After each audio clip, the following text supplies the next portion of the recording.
Good morning दोस्तों, स्वागत है आपका आज के मुख्य समाचारों में। जी हां दोस्तों, आपको यहां पर देखने को मिलेंगी सुबह से लेकर शाम तक की तमाम बड़ी खबरें, मुख्य समाचार, ब्रेकिंग न्यूज अपडेट्स के रूप में।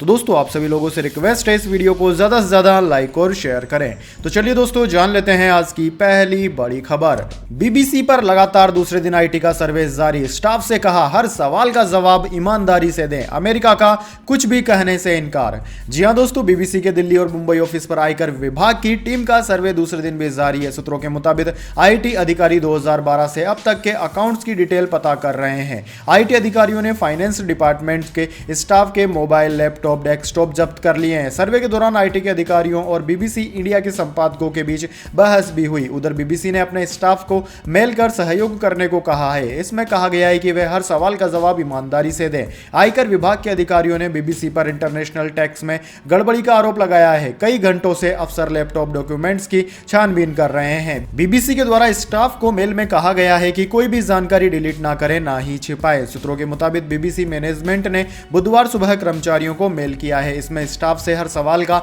ईमानदारी से जवाब देने की हिदायत दी गई है। बीबीसी ने स्टाफ से कहा है कि अगर आयकर विभाग के कर्मचारी आपसे मिलना चाहें तो आपको उनसे मिलना है। बीबीसी ने भारत में काम करने वाले कर्मचारियों की मदद के लिए हेल्पलाइन भी एक्टिवेट की है। मेल में कहा गया है कि बीबीसी का संस्थागत स्ट्रक्चर, गतिविधियों, संस्थान और भारत में कार्य के बारे में सवाल करना जांच के दायरे में आता है और ऐसे सवाल किए जा सकते हैं जिनका जवाब दिया जाना चाहिए। स्टाफ से यह भी कहा गया है कि आपके निजी आय और आयकर के बारे में सवाल सर्वे के दायरे से बाहर हैं और आप इसका जवाब देने से इनकार कर सकते हैं। वहीं दोस्तों, यूएस के स्टेट डिपार्टमेंट के प्रवक्ता नेड प्राइस से जब पूछा गया कि क्या बीबीसी पर कार्यवाही लोकतंत्र के कुछ मूल्यों के खिलाफ है, तो उन्होंने कहा कि हम बीबीसी के ऑफिस में बड़ी आयकर विभाग की रेड के बारे में जानते हैं। हम पूरी दुनिया में प्रेस की स्वतंत्रता का समर्थन करते हैं। सभी को अपनी बात कहने की आजादी होनी चाहिए। इससे अमेरिका, भारत सहित पूरी दुनिया में लोकतंत्र को मजबूती मिलती है। हालांकि बीबीसी में रेड को लेकर पूछे गए सवाल पर उन्होंने कहा कि हम इसके तथ्यों के बारे में जानते हैं, लेकिन फिलहाल इस बारे में कुछ नहीं कह सकते। आप इससे जुड़ी जानकारी के लिए भारतीय अधिकारियों से संपर्क करें। इसके बाद दोस्तों, अगली बड़ी खबर। दुनिया की सबसे बड़ी एविएशन डील, बोइंग से 220 और एयरबस से 250 एयरक्राफ्ट खरीदेगी टाटा। ग्लोबल मार्केट प्लेयर बनने की है तैयारी।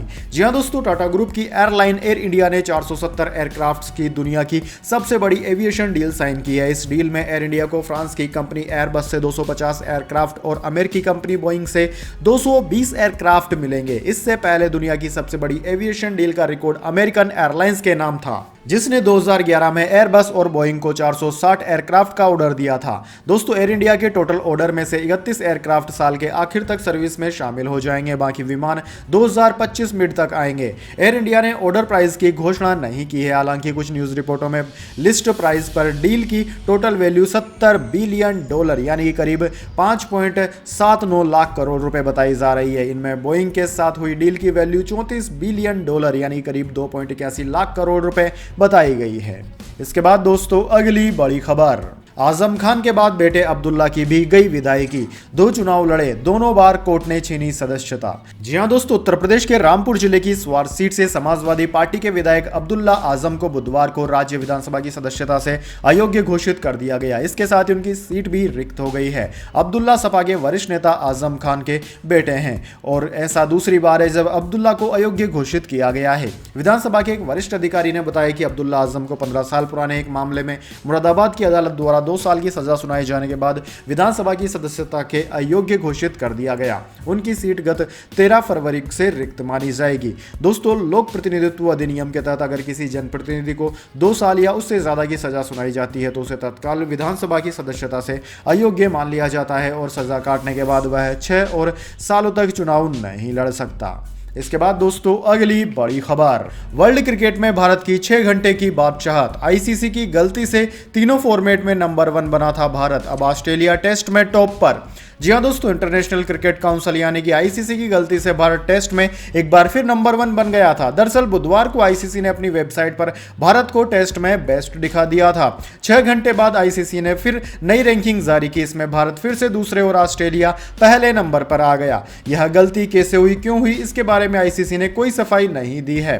भारत फिलहाल टी20 और वनडे में ही नंबर 1 और टेस्ट में नंबर 2 पर है। दोस्तों, रैंकिंग में ऑस्ट्रेलिया के 126 और इंडिया के 115 पॉइंट्स हैं। इसी साल 18 जनवरी को आईसीसी ने रैंकिंग में ऐसी ही बड़ी गलती कर दी थी। आईसीसी की ऑफिशियल वेबसाइट पर दोपहर 1:30 बजे के करीब भारत को नंबर 1 टेस्ट टीम बताया गया। 2.5 घंटे बाद ही 4 बजे भारत को नंबर 1 से हटाकर नंबर 2 टेस्ट टीम कर दिया गया। दोस्तों ऑस्ट्रेलिया फिर नंबर 1 टेस्ट टीम हो गई थी। तब भी आईसीसी रैंकिंग में हुई बड़ी चूक पर आधिकारिक बयान जारी नहीं किया गया था।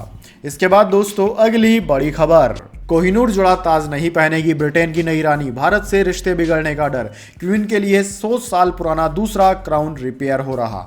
जी हां दोस्तों, ब्रिटेन की नई रानी यानी कि किंग चार्ल्स तृतीय की पत्नी कैमिला ताजपोशी के दौरान क्वीन एलिजाबेथ का कोहिनूर जड़ा ताज नहीं पहनेगी। लंदन में बकिंघम पैलेस ने मंगलवार को इसका ऐलान किया। बीबीसी के मुताबिक भारत के साथ रिश्ते न बिगड़े, इस बात को ध्यान में रखते हुए रॉयल फैमिली ने यह फैसला किया है। इस फैसले के बाद कैमिला के लिए क्वीन मेरी का 100 साल पुराना क्राउन तैयार किया जा रहा है। कैमिला को आधिकारिक तौर पर क्वीन का दर्जा देने के लिए 6 मई को क्वीन कंसोर्ट होगा। इसी दौरान वे नया ताज पहनेंगी। खबरों के मुताबिक रॉयल फैमिली ने क्वीन मेरी का क्राउन कैमिला के सिर के हिसाब से रिसाइज करने के लिए भी भेज दिया है।